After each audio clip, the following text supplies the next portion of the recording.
Seja convosco. Proclamação do Evangelho de Jesus Cristo segundo Lucas. Naquele tempo, alguém do meio da multidão disse a Jesus: Mestre, dize a meu irmão que reparta a herança comigo. Jesus respondeu: Homem, quem me encarregou de julgar ou de dividir vossos bens? E disse-lhes: Tomai cuidado contra todo tipo de ganância, porque mesmo que alguém tenha muitas coisas, a vida de um homem não consiste na abundância dos bens. E contou-lhes uma parábola. A terra de um homem rico deu uma grande colheita. Ele pensava consigo mesmo: o que vou fazer? Não tenho onde guardar minha colheita. E então resolveu: já sei o que fazer. Vou derrubar meus celeiros e construir maiores.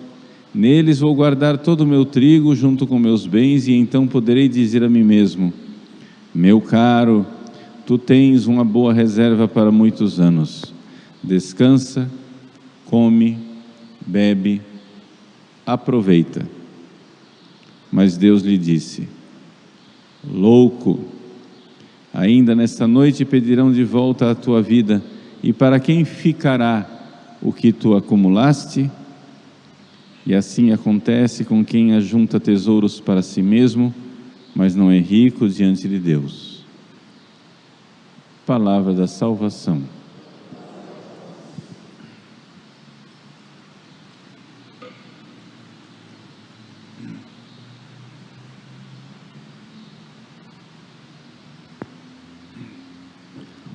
Meus queridos irmãos e irmãs, celebramos a memória de Santo Inácio de Antioquia.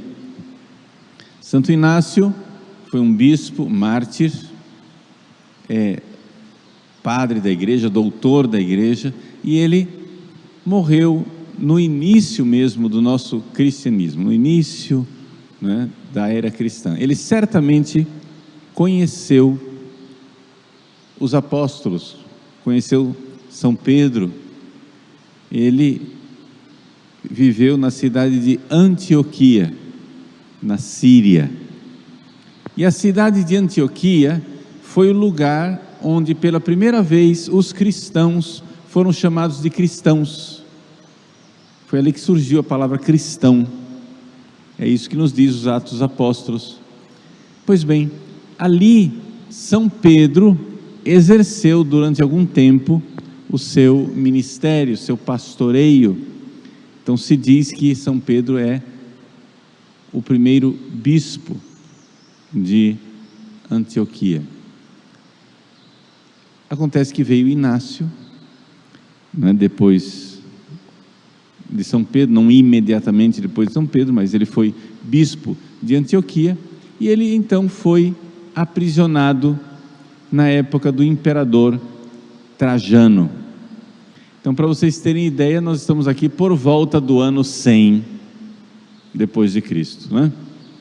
Ou seja, por volta do ano 100 depois de Cristo, para ter uma data redonda na cabeça, para vocês ficarem, né, saberem. Então, estamos bem no início do cristianismo. Ele foi aprisionado e o imperador queria que ele fosse martirizado em Roma, para servir de exemplo. Fosse trazido para Roma, para que lá ele fosse julgado e fosse condenado à morte. Então, no caminho de lá, de Antioquia para Roma, Santo Inácio foi escrevendo cartas. É interessante, né, que ele estava lá como prisioneiro e o pessoal recebia a notícia: olha, o bispo da Síria, o bispo de Antioquia está sendo levado para ser martirizado, etc e tal. E a notícia ia correndo e os cristãos iam lá para visitá-lo, para falar com ele, bispos, diáconos, padres. Nós temos o relato disso tudo através das 7 cartas escritas por Santo Inácio. Ele mesmo escreveu 7 cartas. 6 cartas ele escreveu para as dioceses, ali vizinhas de onde ele estava passando, né? As igrejas da Ásia. A palavra Ásia aqui quer dizer uma parte da Turquia naquela época, ok? Então ele escreveu para a igreja de Laodiceia, para a igreja de Éfeso, para a região dos Tralianos e assim por diante. Foram 6 cartas para diversas igrejas e uma carta para um bispo, Policarpo de Esmirna.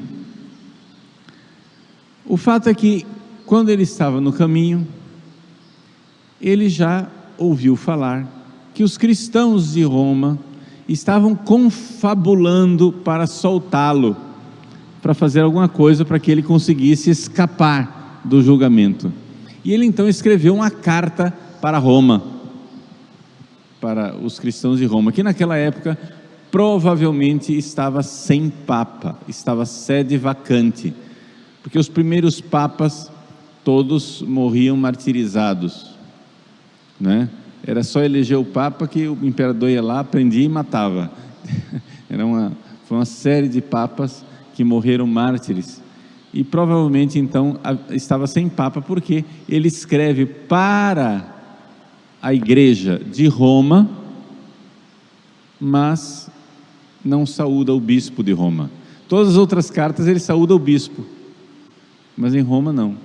Em Roma ele diz: saúdo a igreja de Deus que peregrina em Roma, a igreja que nos preside na caridade. A igreja que nos preside na caridade. Vejam que desde o início Roma, a diocese de Roma tem um papel especial, porque ele sabia, embora ele viesse de uma diocese onde São Pedro foi bispo, ele sabia que São Pedro morreu em Roma, que São Paulo morreu em Roma, e que, portanto, os apóstolos Pedro e Paulo, né, tinham banhado aquela cidade e santificado aquela cidade. Pois bem, ele escreve para os romanos e diz assim, que eles não tenham um amor inconveniente para com ele, ou seja, me deixem morrer, porque agora eu começo a ser discípulo de Cristo. Olha só, ele está aqui, é um ancião, né? Ele já está com idade já, e ele diz: agora eu vou começar a ser discípulo de Cristo. E ele diz: dentro de mim existe uma fonte de água que diz: vem para o Pai, vem para o Pai, vem para o Pai. Então a vontade que ele tinha de se encontrar com Cristo no céu, de ir para Deus. Então ele diz: olha, eu já cumpri minha missão, já estou velhinho de idade, me deixem morrer, não é? Se vocês forem meus amigos, me deixem morrer. E se eu chegar aí e fraquejar e disser assim: por favor, me soltem, arranjem um jeito de eu sair daqui, não acreditem em mim, é fraqueza. Eu quero de verdade morrer, porque então eu serei homem. Então eu serei homem. E ele diz: e se eu chegar aí e as feras não quiserem me devorar? Os cristãos eram jogados para os leões no circo. Se as feras não quiserem me devorar, eu irei obrigá-las. Eu quero ser triturado pelo dente das feras, como o trigo de Cristo, para fazer um pão, né? Aqui uma claríssima alusão à Eucaristia, né? Ele se tornar o trigo macerado, o trigo moído, para ser trigo de Cristo. E essa realidade, ele diz que quer que as feras devorem tudo, todo o corpo dele, para que não sobre nada, para dar trabalho de enterrarem. Não sobre absolutamente nada. Essa vontade de morrer por Cristo. Você vai dizer, mas padre, isso é loucura. Não, não é loucura. Por quê? Porque Cristo morreu por ele. É amor, é gratidão. É amor que quer amar de volta. Cristo morreu por mim, eu quero morrer por ele. É amor. Agora isso nos leva também a fazer uma outra pergunta. Além de conhecer a vida de Santo Inácio, a pergunta, por que é que por volta do ano 100, a igreja estava começando, era um fenômeno, era um punhadinho de cristãos, não é? Comparado com a grande população do império. Por que é que a igreja estava sendo perseguida lá desde o tempo do imperador Nero? São Pedro e São Paulo já foram martirizados por volta do ano de 67, né? Então, por que é que os cristãos já estão aí há 40 anos sendo perseguidos pelos imperadores? O que é que os cristãos têm de tão terrível? Bom, uma frase de São Pedro explica isso. São Pedro disse assim nos Atos dos Apóstolos: convém antes obedecer a Deus do que aos homens. E ao dizer isso, São Pedro estava acatando o ensinamento de Jesus, que disse assim: dai a César o que é de César e a Deus o que é de Deus. Isso quer dizer o seguinte: César, o imperador, ele tem um poder político, mas ele não é Deus. César é César, tudo bem, a gente respeita ele, a gente respeita os nossos chefes políticos, porém, existe alguém que está acima de César, e é Deus. E convém antes obedecer a Deus do que aos homens. Ao dizer isso, Jesus, ao dizer isso, São Pedro, puseram abaixo o Império Romano, porque o Império Romano era baseado numa opressão iníqua de homens que queriam tomar o lugar de Deus. O imperador, né, queria ser adorado como Deus, e os cristãos negaram essa adoração. Não. Então, de repente, você tinha uma população pequena, é verdade, mas que subvertia toda a ordem instituída. Por quê? Porque o imperador queria ser obedecido, não porque ele era servo de Deus, mas ele queria ser obedecido porque ele era Deus.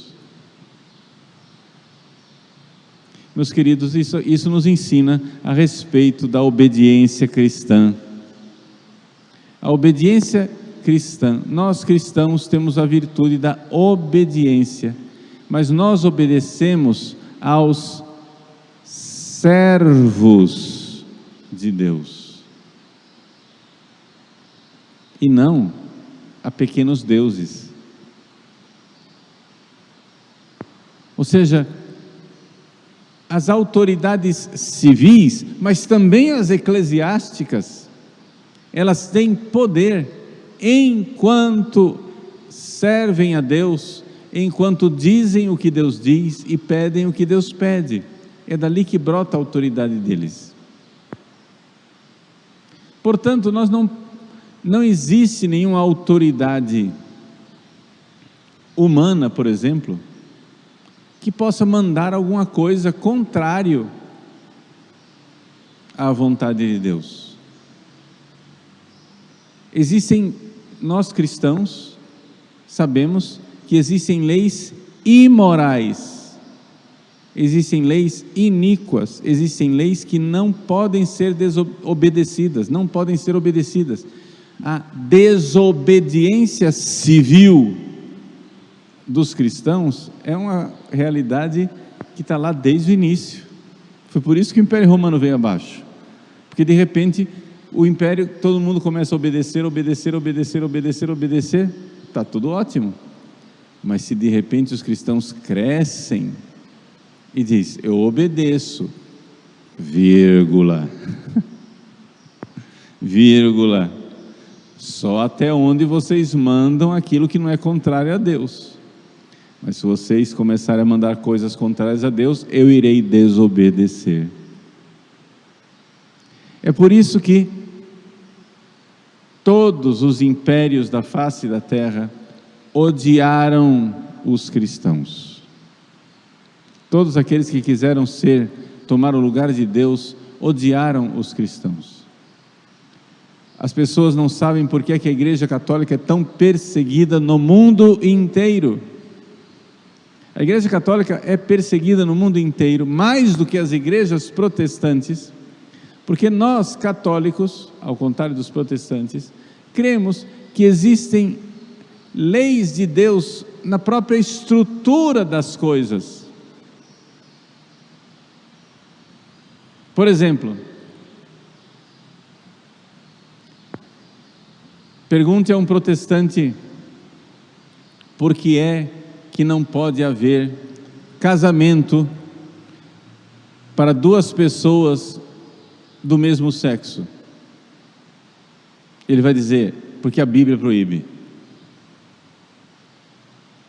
Mas aí você vai na sociedade civil, vai lá no Congresso Nacional, na hora de votar as leis, vai lá no Supremo Tribunal Federal, e eles dizem, tudo bem, mas isso é a sua fé, isso é um fato privado, você crê na Bíblia, mas a maior parte dos cidadãos brasileiros talvez não estejam de acordo, então nós vamos fazer a lei e você obedece aquilo que você crê.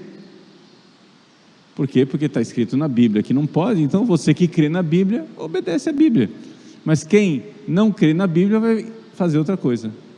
Nós católicos não.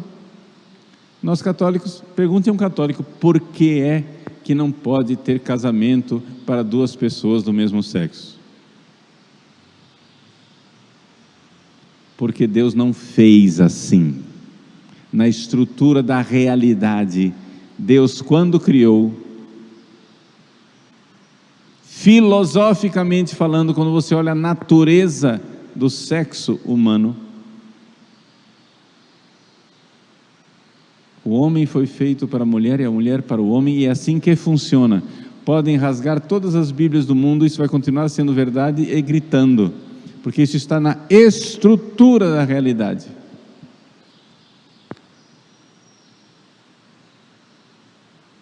E isso Deus fez e está na realidade. E não há lei que diga o contrário. E portanto, se você tem fé, ou se você não tem fé, é aqui que a Igreja Católica é inconveniente e incômoda. Mesmo se você não tem fé, você não precisa crer na Bíblia, você precisa abrir o olho e enxergar a estrutura do real, e na estrutura do real você verá que o homem foi feito para a mulher e a mulher para o homem, e é assim que funciona. Portanto, quando nós obedecemos a Deus e dizemos, não pode haver casamento para duas pessoas do mesmo sexo, nós estamos dizendo algo que está na estrutura da realidade, uma lei que Deus colocou no ser da coisa. E é isto que fez com que a Igreja Católica fosse perseguida ao longo dos séculos. Por quê? Porque a Igreja Católica liberta os povos do autoritarismo. O cristão é livre interiormente, porque obedecer a Deus é ser livre das opressões dos seres humanos que querem ser deuses no lugar de Deus. Nós temos que entender isso, meus queridos. Nós teremos sempre um Deus. Até os ateus, Por exemplo, os marxistas que se dizem ateus, eles têm um Deus. O Deus deles é o Estado, o Deus deles é o partido, o Deus deles é, sei lá, o proletariado, sei lá, alguém que está mandando. Se você olha para a União Soviética, por exemplo, Stalin era o Deus deles, a quem eles obedeciam, a quem eles tinham medo de desobedecer, e assim por diante. Nos grandes regimes ditatoriais, são sempre homens que se colocam no lugar de Deus para que obedeçam a mim e não a Deus, e começam a passar leis contrárias à lei de Deus. Agora, o cristianismo quer o quê? Nós queremos um governante, um legislador, um juiz, executivo, legislativo, judiciário, para dizer que em todas as áreas que reconheçam as leis de Deus. Quando o Supremo Tribunal Federal diz que pode haver casamento entre duas pessoas do mesmo sexo, eles não estão somente desobedecendo a Constituição, a letra da Constituição Federal, que diz claramente que a família é a união entre um homem e uma mulher. Eles estão também desobedecendo a estrutura da realidade tal qual Deus criou.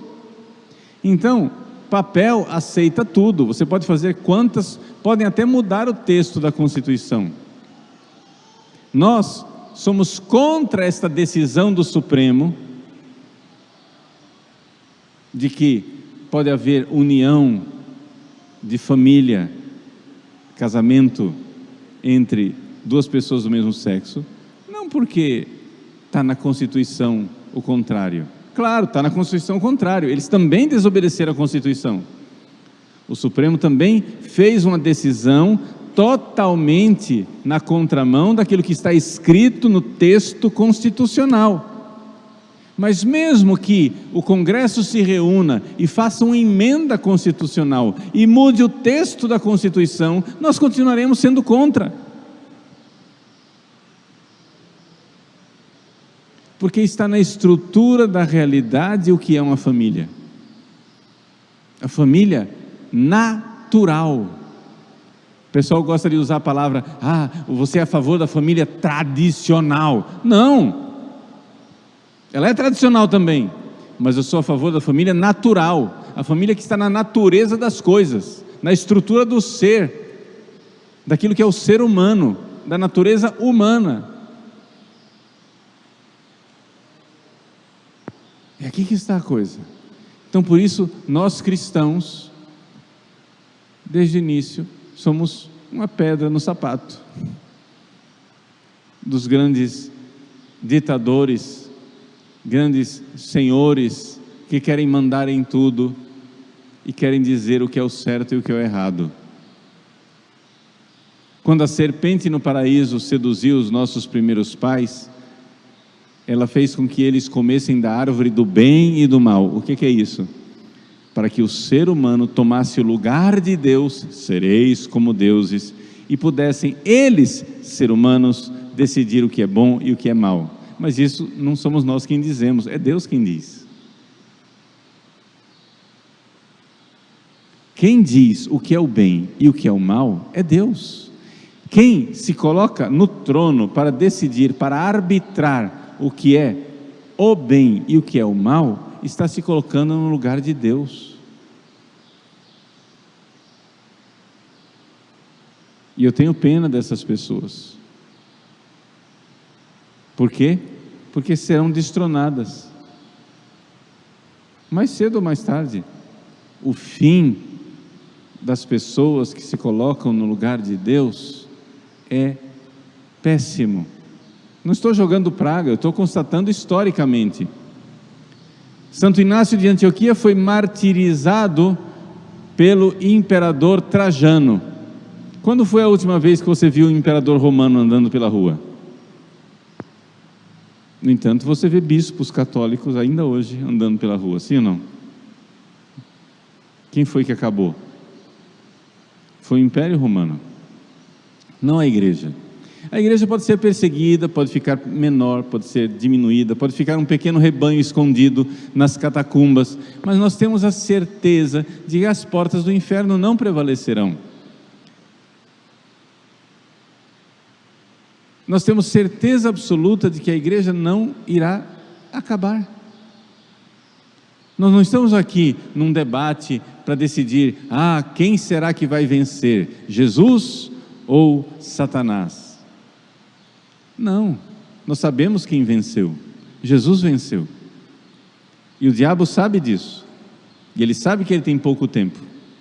O que está, a luta que existe entre Deus e Satanás, é a luta pela sua alma, para decidir de que lado você vai estar na hora que Deus vencer de forma definitiva. Então,